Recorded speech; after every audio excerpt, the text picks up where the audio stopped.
Eenadu LIAFI life insurance federation of India 1964 ఈ నెల శుభం కన్వెన్షన్లో జనరల్ బాడీ కార్యక్రమం జరుపుకుంటున్నాం. దానికి సంబంధించి ఈరోజు ప్రెస్ మీట్ పెట్టడం జరిగింది. ఈ ప్రెస్ మీట్కి విచ్చేసినటువంటి పత్రికా విలేకరులకు, అదేవిధంగా టీవీ ఛానల్ వారికి, అదేవిధంగా ఇక్కడికి విచ్చేసినటువంటి మా all India secretary general Srinivasachari గారికి, అదేవిధంగా all India vice president MS Murthy గారికి, అదేవిధంగా all India advisory committee chairman Singaram Srinivasa గారికి, అదేవిధంగా ఆల్ ఇండియాలోనే మాకు ప్రప్రథం నుంచి చాలా సీనియర్గా ఉండి ఇక్కడ లియాఫీని ఒక ఫౌండర్గా ఉన్నటువంటి మన బిఎన్ చారి గారికి, అదేవిధంగా ఇక్కడ మాకు ఆల్ ఇండియాలోనే ట్రెజరర్గా ఉన్నటువంటి శ్రీరామ్ గారికి, అదేవిధంగా ఇక్కడ మాకు నేషనల్ లెవెల్లో all India women empowerment vice chairman అయినటువంటి హేమలత గారికి, అదేవిధంగా ఇక్కడ ఉన్నటువంటి మాకు క్లియా అనే ఒక సీనియర్ ఏజెన్సీ సిస్టంలో క్లియా అనే ఉంది, వారికి దానికి చైర్మన్గా వ్యవహరిస్తున్నటువంటి విఠల్ గారికి, ఆల్ ఇండియాలో ఆల్రెడీ చెప్పడం జరిగిందండి, ఆల్ ఇండియాలోనే నెంబర్ 1గా పనిచేస్తున్నారు. మన ఇక్కడికి ఉన్నటువంటి మా ఎవరైతే హోస్ట్ చేస్తున్నామో ఇక్కడ ఈ కార్యక్రమాన్ని మేము హోస్ట్ చేస్తున్నామో ఎంటైర్ ఆల్ ఇండియా నుంచి వచ్చిన ఏజెంట్ల మిత్రులు అందరికీ కూడా ఇక్కడ మేము హోస్ట్ చేస్తున్నాం. Hyderabad division and Secunderabad division కలిసి హైదరాబాద్ డివిజన్ నుంచి మన వచ్చినటువంటి సేనయ్య గారికి, అదేవిధంగా సికింద్రాబాద్ డివిజన్ నుంచి వచ్చినటువంటి సునీల్ గారికి, ఇక్కడ నాకు సహకరిస్తూ ప్రెస్ అండ్ పబ్లిసిటీ చైర్మన్గా నేను వ్యవహరిస్తున్నాను. నా పేరు షేక్ షాజహాన్. నాకు వ్యవహరిస్తూ ఉన్నటువంటి ఇక్కడ మన బి సురేష్ బాబు గారు కో చైర్మన్ గారికి, అదేవిధంగా పాపయ్య గారు మరొక కో చైర్మన్ గారికి, అదేవిధంగా నాకు ఇక్కడ నా కమిటీకి మా ఆల్ ఇండియా సెక్రటరీ జనరల్ కేవలం కమిటీ చైర్మనే కాకుండా మంచి సభ్యులను కూడా మాకు అలాట్ చేశారు. ఇక్కడ ముందుగా ఇక్కడ కూర్చున్నారు బెజవాడ భాస్కర్ గారు, అదేవిధంగా విజయలక్ష్మి గారు, అదేవిధంగా మన సునీత గారు, నెక్స్ట్ రజిత గారు, ఇలాగా ఇంకెవరున్నారు, శ్రీనివాస్ రెడ్డి గారు అంటే ఆయన చెప్పకలేదు, ఎందుకంటే ఆయనే అంత ఆర్గనైజ్, ఆయనకి సెపరేట్గా చెప్పాల్సిన నెసిటీ లేదు. బికాజ్ ఆఫ్ శ్రీనివాస్ రెడ్డి గారు ఇక్కడ అంతా కార్యక్రమం జరుగుతుంది. శ్రీనివాస్ రెడ్డి గారు, సత్యనారాయణ గారు, అదేవిధంగా కరుణ గారు, పేరు పేరున ఎవరిని మిస్ అయితే మాత్రం ఏమనుకోవద్దు, ఎందుకంటే మొత్తం అందరూ కూడా మా కమిటీ సభ్యులు. ఇక్కడికి విచ్చేసినటువంటి మా లియాఫీ సోదరులు సోదరమణులు, అదేవిధంగా సెంట్రల్ సెక్రటరియట్ అనేది ఉంటుంది ఇక్కడ హైదరాబాద్లో, సెక్రటరీ జనరల్తో పాటు సెంట్రల్ సెక్రటరీ అని ఉంటుంది, ఆ సెక్రటరీ మెంబర్ కోటిరెడ్డి గారికి, అదేవిధంగా ఇక్కడ విచ్చేసినటువంటి ఉదయభాను గారికి, ఇక్కడ విచ్చేసిన అందరు లీడర్స్కి, లియాఫీ లీడర్స్కి పేరు పేరున అందరికీ కూడా స్వాగతం సుస్వాగతం తెలియజేస్తాను. ముఖ్యంగా నేను ఇక్కడ ప్రెస్ అండ్ పబ్లిసిటీ చైర్మన్గా ఈ కార్యక్రమానికి వ్యవహరిస్తున్నాను. సో నేను కేవలం ఇంట్రడక్షన్ అందరికీ చేశాను. ఇప్పుడు ఈ కార్యక్రమాన్ని గురించి రేపు 17, 18 తారీఖున ఈ జనరల్ కార్యక్రమం ఏ విధంగా జరపాలి, దీని యొక్క విధి విధానాలు అన్నీ కూడా మొట్టమొదటిగా మా సెక్రటరీ జనరల్ అయినటువంటి శ్రీనివాసాచారి గారిని వారిని మాట్లాడవలసిందిగా కోరుతున్నాను. థ్యాంక్ యూ షాజహాన్ గారు. వేదిక పైన ఉన్నటువంటి పెద్దలు మరియు మాతోటి లియాఫీ మిత్రులు మరియు పత్రికా విలేకరులు, ప్రింట్ అండ్ ఎలక్ట్రానిక్ మీడియా ప్రతినిధులందరికీ కూడా మీ అందరికీ నమస్కారాలు తెలియజేస్తూ, ముఖ్యంగా ఈ యొక్క ప్రెస్ కాన్ఫరెన్స్ అనేది ఏర్పాటు చేయడానికి ఒక ముఖ్య ఉద్దేశం ఉంది. ఆ ఉద్దేశం ఏంటి అంటే, రేపు జూన్ 17, 18 తేదీలలో ఈ యొక్క ఏజెంట్ల సర్వసభ్య సమావేశం, అంటే life insurance agents federation of India 1964 యొక్క సర్వసభ్య సమావేశాన్ని ఇక్కడ జరుపుకుంటా ఉన్నాం. ఈ యొక్క సర్వసభ్య సమావేశానికి భారతదేశంలో ఉండేటువంటి నలుమూలల నుండి, ఇటు జమ్మూ కాశ్మీర్ నుండి, ఇటు కేరళ నుండి, అస్సాం నుండి, జోరాట్ నుండి, తర్వాత ఇటు ప్రతి స్టేట్ నుండి ఒరిస్సా కానీ, మహారాష్ట్ర కానీ, గోవా కానీ, ఉత్తరప్రదేశ్ కానీ, ఉత్తరాంచల్ కానీ, సో ప్రతి స్టేట్ నుండి 3,000 మంది జీవిత బీమా కార్యకర్తలు ఈ యొక్క సమావేశంలో పాల్గొంటూ ఉన్నారు.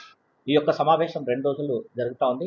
ముఖ్యంగా ఈ యొక్క ఏజెంట్ల యొక్క సమాఖ్య ఏంటి అంటే, ఇది 1964లో స్థాపించబడింది. ఈ యొక్క ఆర్గనైజేషను 14,50,000 మంది ఏజెంట్లకు, అంటే కేవలం ఎల్ఐసి ఏజెంట్లకు మాత్రమే రిప్రజెంట్ చేస్తూ ఈ యొక్క ఏజెంట్లకు ఉండేటువంటి సమస్యలపైన, అలాగే ఎల్ఐసిలో ఉండేటువంటి సుమారుగా 27 కోట్ల పాలసీ హోల్డర్లకు సంబంధించినటువంటి విషయాలపైన, అలాగే భారతదేశంలో జీవిత బీమా లైఫ్ ఇన్సూరెన్స్ ఇండస్ట్రీలో జరుగుతున్నటువంటి మార్పులు, ఈ మధ్యనే పార్లమెంట్లో ఇన్సూరెన్స్ అమెండ్మెంట్ యాక్ట్ 2025 ఏదైతే చట్టం పాస్ అయిందో, దాంట్లో ఇన్సూరెన్స్కు సంబంధించినటువంటి కొన్ని అంశాలను కూడా అక్కడ టేకప్ చేసి పాస్ చేయడం జరిగింది. ఆ యొక్క అమెండ్మెంట్ల ద్వారా ఇన్సూరెన్స్ రెగ్యులేటరీ డెవలప్మెంట్ అథారిటీ కూడా కొన్ని పవర్స్ ఇచ్చి, అట్లాగే భారతదేశంలో ఈ యొక్క జీవిత బీమాను, ఈ యొక్క ఇన్సూరెన్స్ పెనెట్రేషన్ ఇంక్రీజ్ చేయడానికి తీసుకున్నటువంటి ముఖ్యమైనటువంటి ఒక విషయాలలో ఫారిన్ డైరెక్ట్ ఇన్వెస్ట్మెంట్ అనేది కూడా ఒకటి. ఈ ఫారిన్ డైరెక్ట్ ఇన్వెస్ట్మెంట్ కూడా మొదట్లో 26% ఉండే, ఆ తర్వాత 49% చేశారు, ఆ తర్వాత 74% చేశారు. ఇప్పుడు దాన్ని 100% చేసి చట్టం కూడా చేయడం జరిగింది. సో ఈ 100% ఫారిన్ డైరెక్ట్ ఇన్వెస్ట్ చేయడం వల్ల, తర్వాత ఈ యొక్క చట్టంలో మార్పులు తీసుకొచ్చిన తర్వాత ఇన్సూరెన్స్ ఏజెంట్లకు సంబంధించినటువంటి కమిషన్ స్ట్రక్చర్స్ మీద నిర్ణయాలు తీసుకునేటువంటి అధికారాన్ని ఈ భారతదేశ ప్రభుత్వం ఇన్సూరెన్స్ రెగ్యులేటరీ డెవలప్మెంట్ అథారిటీకి ఇవ్వడం జరిగింది. రేపు వాళ్ళు కూడా దాని మీద కొంత అనలైజ్ చేసి, డాటా అంతా కలెక్ట్ చేసి, అనలైజ్ చేసిన తర్వాత ఐఆర్డీఏ వాళ్ళు కూడా వీటి మీద కొన్ని నిర్ణయాలు తీసుకుంటామని, ఈ నిర్ణయాల మీద స్టేక్ హోల్డర్స్ ఎవరైతే ఉన్నారో, ఇన్సూరెన్స్ కంపెనీస్ కానీ, ఎల్ఐసి ఏజెంట్స్ కానీ, వీళ్ళందరి యొక్క ఇంట్రెస్ట్ను పరిగణలో తీసుకొని, ఆ తర్వాత ఒపీనియన్స్ అన్ని తీసుకొని కన్సల్టేషన్ పేపర్ రిలీజ్ చేస్తామని చెప్పడం జరుగుతూ ఉంది.